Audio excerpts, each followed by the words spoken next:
Bismillahirrahmanirrahim. Assalamualaikum warahmatullahi taala wabarakatuh. Selamat pagi anak-anak. Salam sejahtera untuk kita semua. Semoga kita semua dalam keadaan sehat dan terus semangat dalam belajar.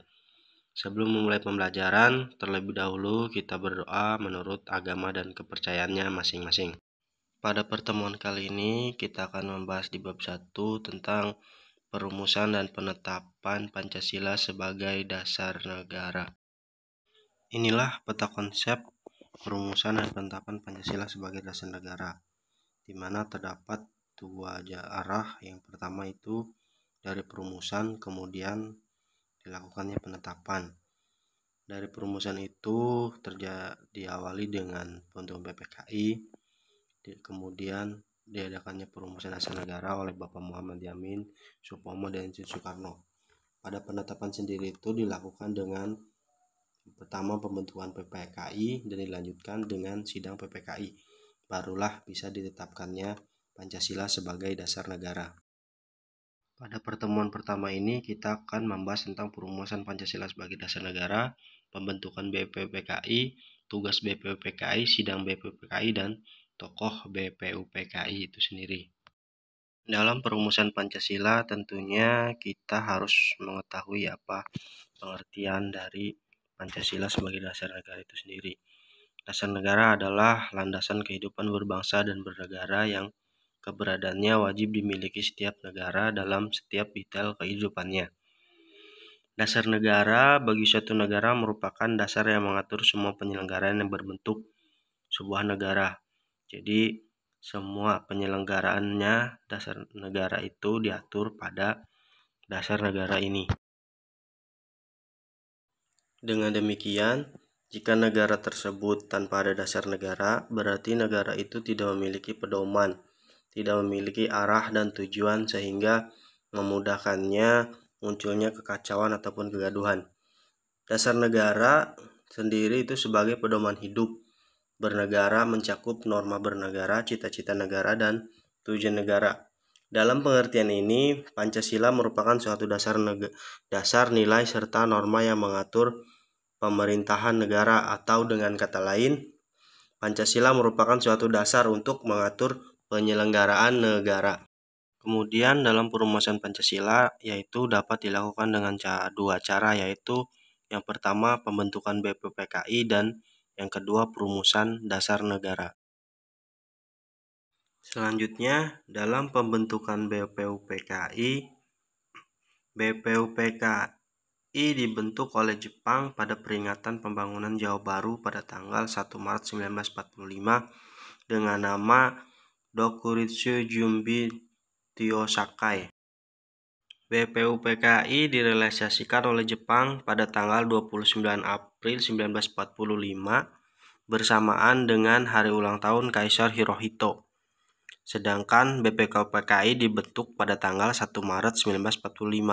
Kemudian BPUPKI itu dilantik pada tanggal 28 Mei 1945 dan BPUPKI mulai bekerja pada tanggal 29 Mei 1945. Selanjutnya ada tokoh-tokoh BPUPKI. Inilah contoh tokoh-tokoh dari BPUPKI.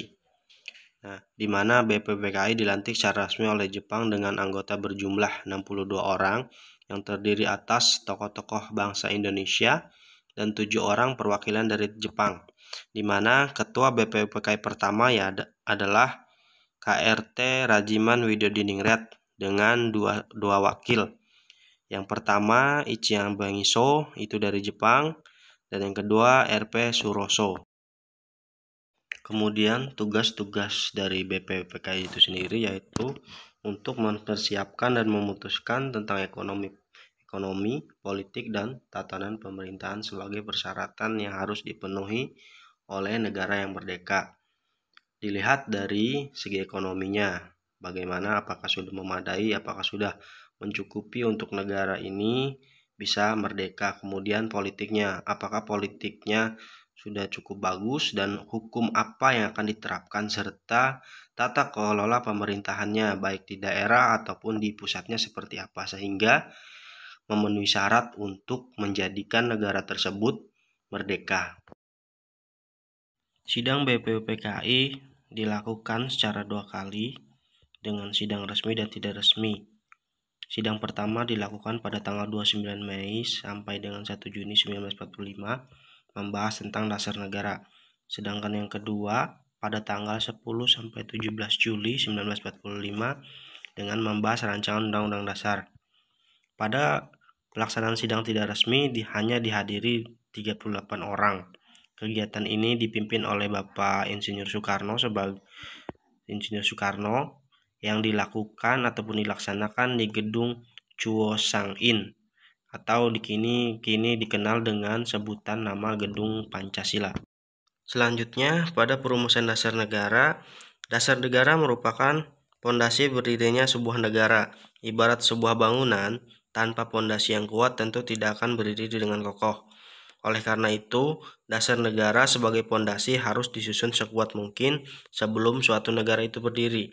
Maka dari itu, dibentuklah BPUPKI sehingga para tokoh-tokoh negara dapat merumuskan dasar negara yang akan dijadikan sebuah pondasi bagi negara Indonesia yang akan menjadikan dasar hukum ataupun dasar negaranya yang seperti sekarang bisa disebut dengan Undang-Undang Dasar 1945.